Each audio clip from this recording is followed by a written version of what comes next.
Eu acredito que há investidores que hoje, como antes, andam à procura de projetos e andam à procura de projetos para financiamento de risco, às vezes em fases muito iniciais, das aventuras empresariais. O engenheiro Belmiro de Azevedo, por exemplo, como eu próprio vou estar, está ligado a uma associação empresarial, a Cotec, que está a reunir fundos para injeções de capital de risco em projetos empresariais inovadores, numa fase muito inicial e em que o risco é muito elevado, e não foi por isso que o capital desapareceu. E talvez o próprio Estado esteja mais disponível do que noutras ocasiões para trazer esses fundos, porque, como eu vos dizia, o Estado sente, mais do que em outras ocasiões, a necessidade de estimular esses projetos. Quanto à procura, eu acho que a queda da procura é um problema muito maior para os negócios estabelecidos do que para os negócios inovadores. Eu não posso estar mais de acordo consigo, Henrique, de que o automóvel é uma pedra de toque. O automóvel é uma pedra de toque desta crise. Um amigo meu espanhol, um senhor que eu prezo muito, costuma dizer que ele faz uma outra leitura dos caminhos que conduziram à crise, não coincide exatamente com a sua, mas que um dos nossos problemas é que gastámos o que não tínhamos a comprar o que não precisávamos. E, portanto, é assim que ele interpreta, é uma interpretação muito interessante. Nós gastámos o que não tínhamos a comprar o que não precisávamos. E seguramente que uma das coisas que nós comprámos mais não precisando e onde gastámos o que não tínhamos foram automóveis. Portanto, eu acho que no mundo que vai sair desta crise, que com toda a certeza é um mundo diferente, provavelmente com um crescimento mais baixo. Eu gostava, e vou acabar, uma família portuguesa média no 25 de Abril não devia nada. Nem devia para a casa. O endividamento da família média era praticamente zero à data do 25 de Abril. Mesmo a casa, as pessoas poupavam antes e compravam a casa depois. Hoje, uma família portuguesa média deve 130% do seu rendimento disponível. Acumulou 100% de rendimento disponível de dívida em 35 anos. Isso faz com que o seu consumo crescesse, sem a dividir por 30, 2,5% ao ano, alavancado por crédito, para além do crescimento do que era permitido pelo rendimento disponível. Isso acabou, porque há um limite ao endividamento que está atingido e as famílias vão gastar muito menos. Não há indústria automóvel nenhuma, e não é só em Portugal, é no mundo inteiro, que consiga vender tantos carros, digamos assim, na base de tanto crédito como vendeu até hoje. Mas há 800 milhões de chineses para comprar carro. Só que os carros que vão ser vendidos aos chineses não são os carros dos 30 ou dos 40 mil euros que são vendidos aos europeus e aos americanos. Nem provavelmente podem andar a gasolina e a gasóleo.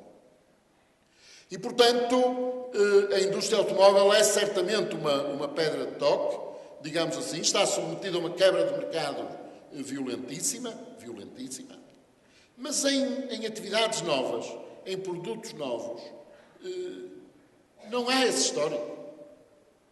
Aqueles de vocês que vão entrar com os novos produtos, nos novos mercados, vocês não há procura para cair, só há procura para conquistar.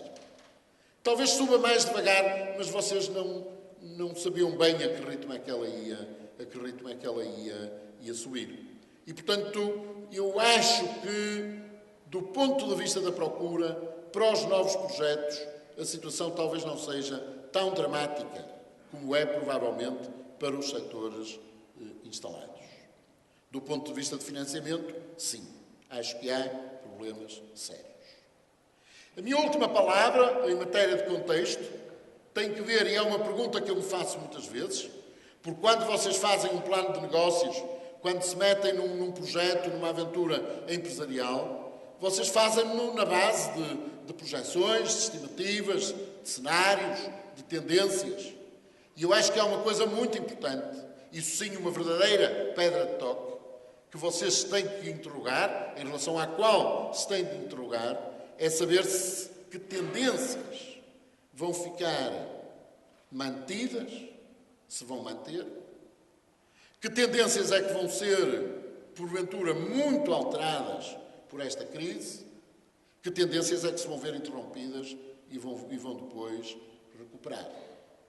Essa é uma questão muito importante, que é ter, digamos assim, alguns referenciais de tendências,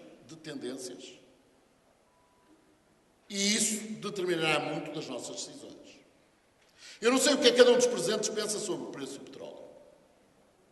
Se a maioria se os presentes acham que o preço do petróleo é para subir, não vão ficar, por exemplo, assustados com o facto de ter descido drasticamente e de parecer, por exemplo, pôr em causa muitos projetos de energias alternativas, nomeadamente na área das renováveis. Com o petróleo ao preço que está hoje, a maioria dos projetos de renováveis perde todo o sentido, perde todo o espaço, era para cair. E eu que pensava ir pelas renováveis, desisto, porque, de repente, a oportunidade que me era aberta pela subida do preço do petróleo parece ter desaparecido. Ora bem, é aí que eu acho que é preciso ter nervos de aço e convicções.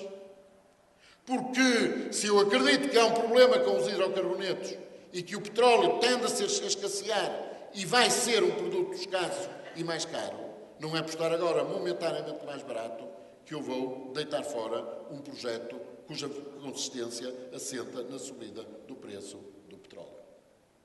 Quem acredita no preço do petróleo toca para diante os projetos de renováveis, mesmo que aos preços atuais eles pareçam todos insustentáveis. É um pequeno exemplo e eu tenho que dar esta resposta. Em relação a cada uma das tendências exteriores que criam a oportunidade ou não criam a oportunidade para cada um dos meus projetos. Aqui eu tenho que fazer uma avaliação e tenho, evidentemente, que correr os riscos. Mas, se a minha avaliação for bem feita e se eu estiver a correr os riscos, eu tenho aqui oportunidades inimagináveis. Porque aquilo que em tempos mais tranquilos é óbvio para muita gente e faz com que muita gente entre de uma vez só no aproveitamento de oportunidades que parecem oferecer-se a todos, agora, digamos, as oportunidades só continuarão a oferecer-se àqueles que estimarem melhor, que fizerem uma avaliação mais consistente das tendências, das projeções e estiverem disponíveis para, digamos, ao serviço das suas convicções, entrarem mais cedo e de uma forma mais afirmativa em negócios, digamos assim, que são suportados e viabilizados por essas tendências. Essa indagação, digamos assim, eu acho que é indispensável fazer-se. O ensino vai ser cada vez mais de licenciatura ou de pós-graduações. Não muda nada com esta crise. Digamos assim, o que vai vender-se no mundo são os produtos de alto preço ou são os produtos de preços mais baixos? Onde é que estão os mercados que vão ter os crescimentos mais elevados? É nos produtos de preços mais baixos.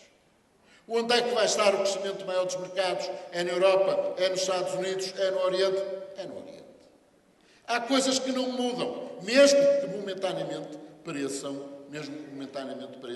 interrompidas. Mas em relação a tudo isso, aí sim, em questão a aspectos de contexto, eu acho que é indispensável avaliar e decidir em conformidade, correndo provavelmente riscos maiores do que noutros tempos. Mas é porque os riscos são maiores, é também por isso que os prémios hão de ser maiores. Obrigado.